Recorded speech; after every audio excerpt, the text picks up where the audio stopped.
नमस्कार दोस्तों, वास्तु रविराज की ओर से डॉक्टर रविराज का नमस्कार। दोस्तों, भगवान शिव को देवों के देव महादेव कहा जाता है। महादेव। उसी तरह आने वाले 1 मई को यानी 1 मई को महाराष्ट्र राज्य की स्थापना को 65 साल पूरे हो रहे हैं। एक ऐसा राज्य जो सचमुच महान है और उसका नाम भी महाराष्ट्र है।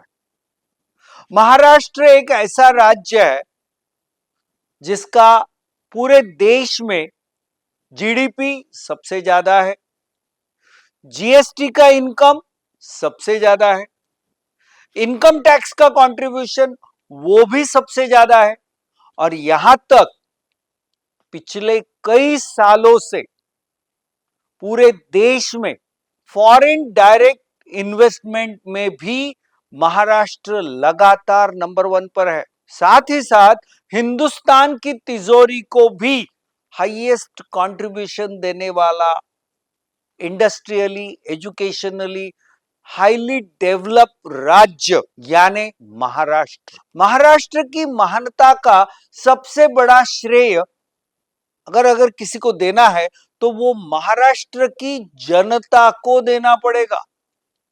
महाराष्ट्र के जनता की लगन, डेडिकेशन, डिटर्मिनेशन हमेशा इस राज्य को नंबर 1 बनाने में कामयाब रखता है। तो दूसरा श्रेय मैं महाराष्ट्र के उन तमाम नेताओं को और सरकार को दूंगा जिन्होंने बहुत सारी अच्छी योजनाएं लाई। जनता ने उन योजनाओं को सफलतापूर्वक पूर्ण किया। और तीसरी सबसे बड़ी बात यह है कि महाराष्ट्र को वास्तुशास्त्र का भी वरदान बहुत बेहतरीन मिला हुआ है। और आज के इस वीडियो में महाराष्ट्र राज्य पर वास्तुशास्त्र का ऐसा कौन सा वरदान है जिसके ऊपर मैं बात करने जा रहा हूं। अगर हम भारत का नक्शा देखेंगे तो पूरे भारत देश में महाराष्ट्र राज्य पूरे देश के पश्चिम दिशा में है। वास्तुशास्त्र के अनुसार पश्चिम दिशा का पालक यानी प्रमुख साक्षात वरुण देव है। भगवान वरुण को विश्व का राजा माना जाता है। विश्व का राजा वरुण और देवी देवताओं का राजा इंद्र, इन दोनों में खास दोस्ती है। इंद्र पूरब में बैठा है तो वरुण पश्चिम में बैठा है। और एक बात मैं आपको बताना चाहता हूं कि 31 मार्च 1911 को अंग्रेजों ने मुंबई द्वीप पर गेटवे ऑफ इंडिया का निर्माण किया। गेटवे ऑफ इंडिया यानी ऑफिशियली एक भारत का प्रवेश द्वार बनाया गया।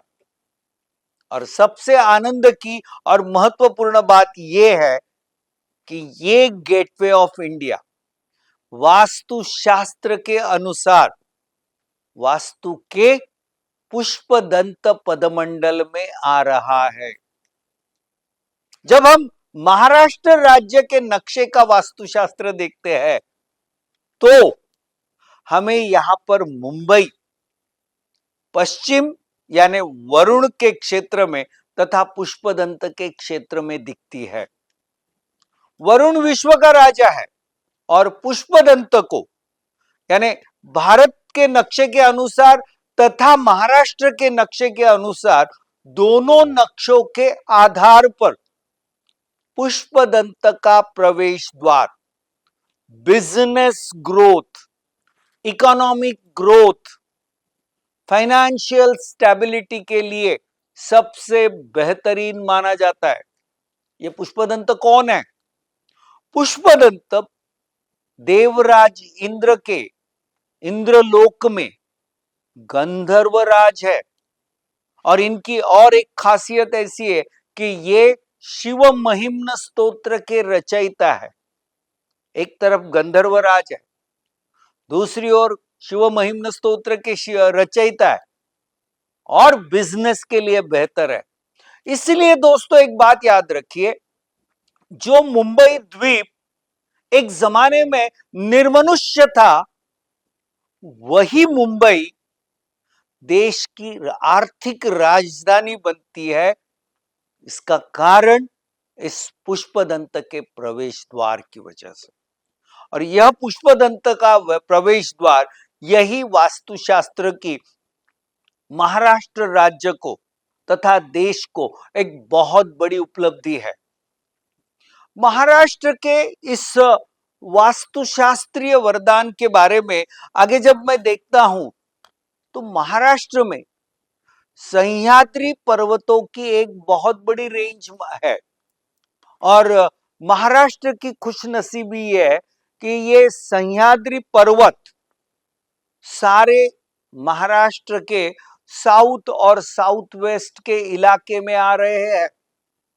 जब भी पर्वत माउंटेन्स साउथ वेस्ट में आते हैं, तो वहां पे हेवीनेस, और साउथ वेस्ट का हेवीनेस हमेशा उस वास्तु को या उस वास्तु का इस्तेमाल करने वाले लोगों के जीवन में स्टेबिलिटी, स्थिरता लाके देता है, जो सह्याद्री पर्वत यानी कुदरती वरदान इस तरह से मिल रहा है।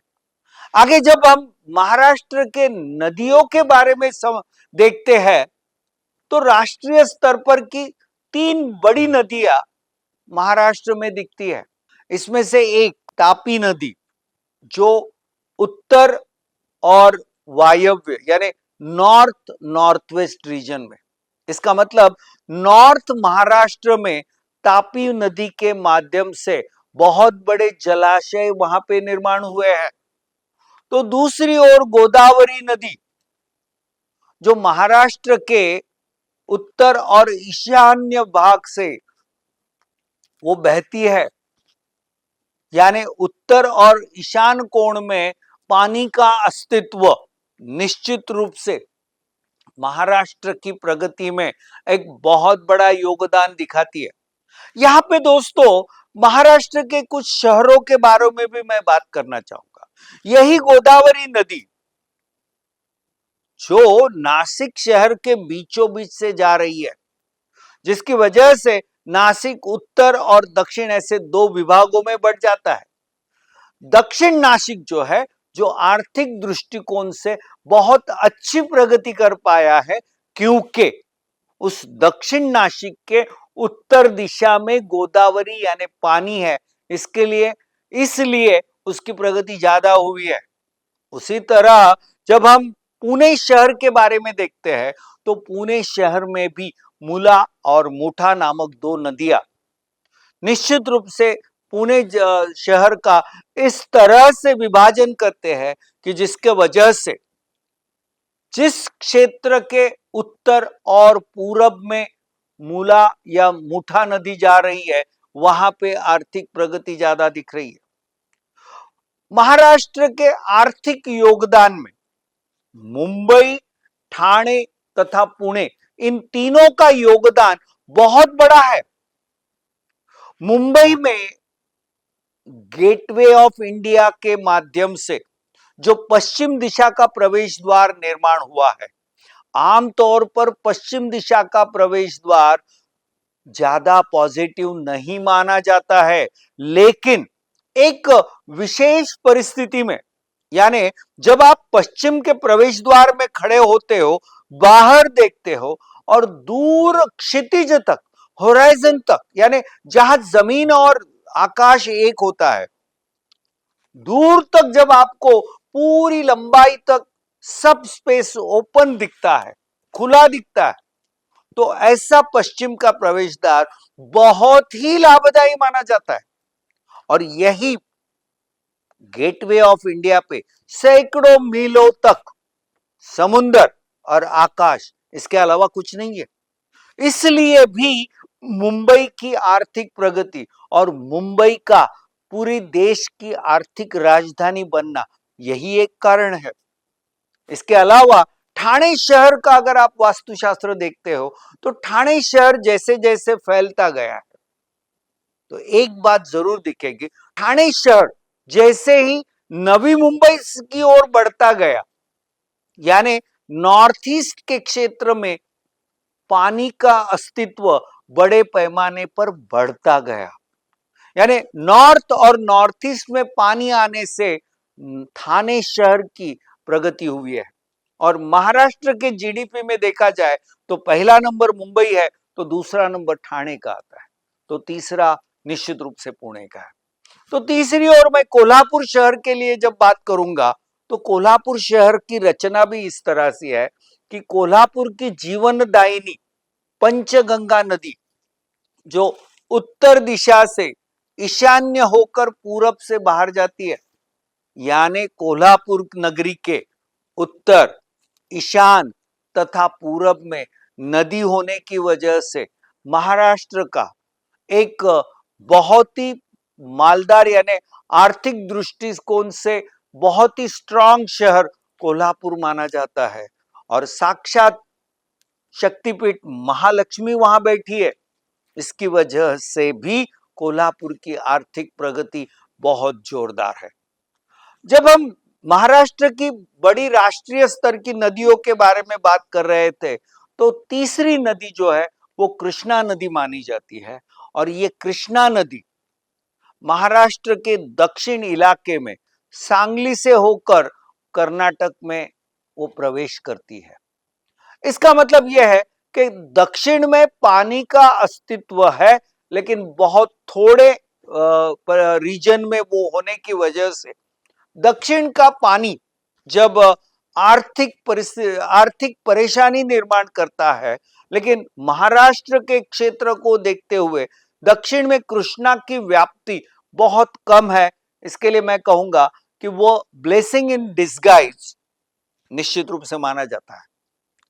अब हम महाराष्ट्र के शहरों के बारे में और कुछ जानकारी देखते हुए मैं ये कहूंगा कि मुंबई, ठाणे और पुणे जो महाराष्ट्र के आर्थिक योगदान में बहुत ही बड़ा महत्वपूर्ण उनकी भूमिका है।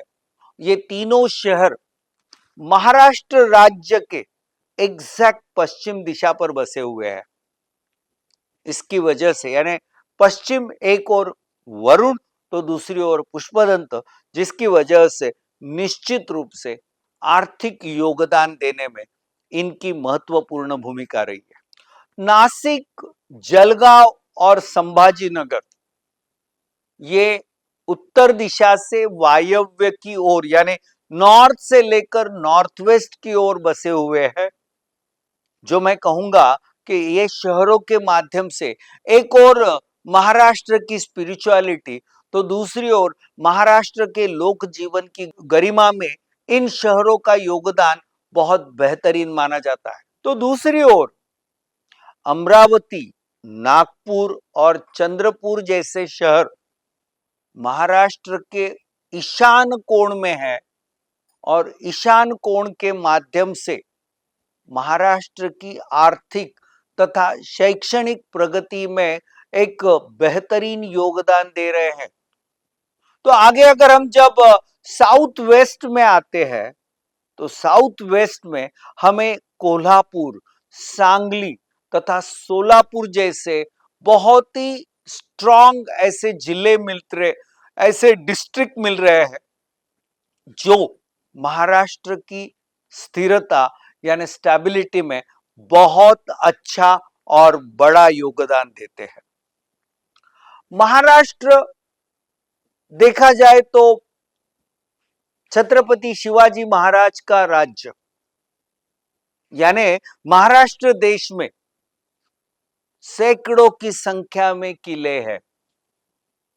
इन किलों में खास करके उल्लेख करना चाहूंगा रायगढ़, सिंहगढ़, प्रतापगढ़, सिंधुदुर्ग और जंजीरा किला, मुरुड जंजीरा किला। और ये पांचों किले, ये पांचों ही किले साउथ वेस्ट में है। रायगढ़ जो छत्रपति शिवाजी महाराज की राजधानी थी, वो एग्जैक्ट साउथ वेस्ट में है और बड़े पर्वत पर है। वह भी एक वास्तुशास्त्र का बेहतरीन लक्षण है। और इसलिए दोस्तों, जब तक शिवाजी महाराज थे, इवन यहां तक कि संभाजी आने के बाद या तारा रानी राजा राम राज्य आने के बाद, महाराष्ट्र अजेय रहा है। महाराष्ट्र को जीतना कभी किसी को पॉसिबल नहीं हुआ है। यह है महाराष्ट्र के लोगों की देन तथा महाराष्ट्र पर वास्तुशास्त्र के वरदान की कहानी। जब मैं महाराष्ट्र के प्रमुख मंदिरों की बात करता हूं, तो मुंबई तथा पुणे में, यानी पश्चिम दिशा के आसपास, हमें मुंबई में सिद्धि विनायक मंदिर है, तो पुणे में दगड़ू हलवाई गणपति बहुत ही फेमस माने जाते हैं। दोस्तों, ये दोनों पश्चिम दिशा के इर्द गिर्द में है। अब पश्चिम दिशा का ग्रहाधिपति शनि है। शनि, राहु, केतु देखा जाए तो ये पाप ग्रह इंसान को तकलीफ देने का काम जरूर करते हैं, लेकिन इनके अगर इन तीनों ग्रह के ऊपर अगर किसी का वर्चस्व है तो वो भगवान गणेश का है। और भगवान गणेश इसी पश्चिम दिशा में मुंबई और पुणे में बैठकर राहु, केतु और शनि की परेशानी से महाराष्ट्र की जनता को आशीर्वाद दे रहे हैं। वायव्य कोण में, यानी नॉर्थ वेस्ट के पर्वत पर सप्तशृंगी माता वणी में बैठी है, जो महाराष्ट्र की डिसहार्मनी यानी अशांति को अपने बड़ी आंखों से कंट्रोल में रखने की कोशिश कर रही है। उत्तर तथा वायव्य यानी नॉर्थ वेस्ट के रीजन में 3.5 शक्तिपीठ में से मां तुलजा भवानी वहां पे बैठी है, जो महाराष्ट्र के आर्थिक प्रगति में बहुत बड़ा आशीर्वाद दे रही है। तो आगे ईशान कोण में माहुरगढ़ में रेणुका माता बैठी है, जो हमारी बुद्धि और हमारी शैक्षणिक तथा आध्यात्मिक विकास में हमें बहुत बड़ा योगदान दे रही है।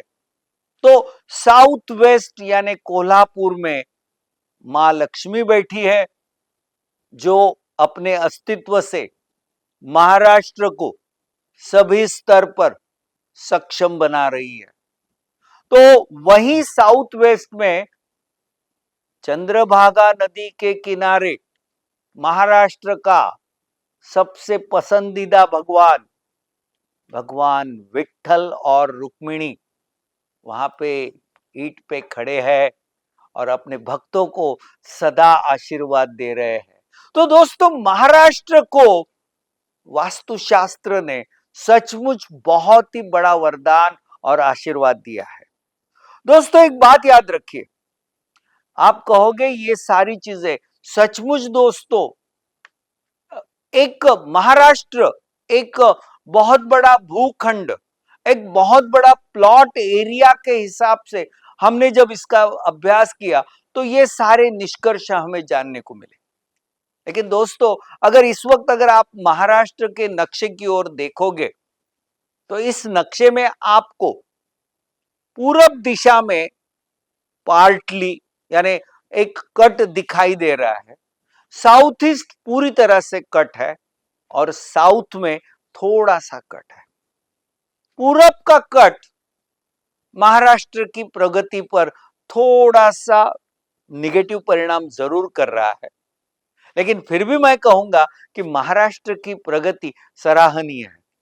सबसे बड़ी बात तो यह है कि साउथ ईस्ट जब कट होता है तो ऐसे प्रदेश में वो प्रदेश या उस प्रदेश के लोग, उनके जो महत्वपूर्ण रिसोर्सेस है ना, वो इस्तेमाल कर नहीं पाते।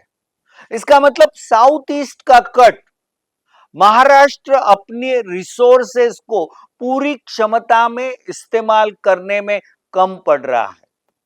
वो पूरी क्षमता में अपने रिसोर्सेस को इस्तेमाल नहीं कर पा रहा है।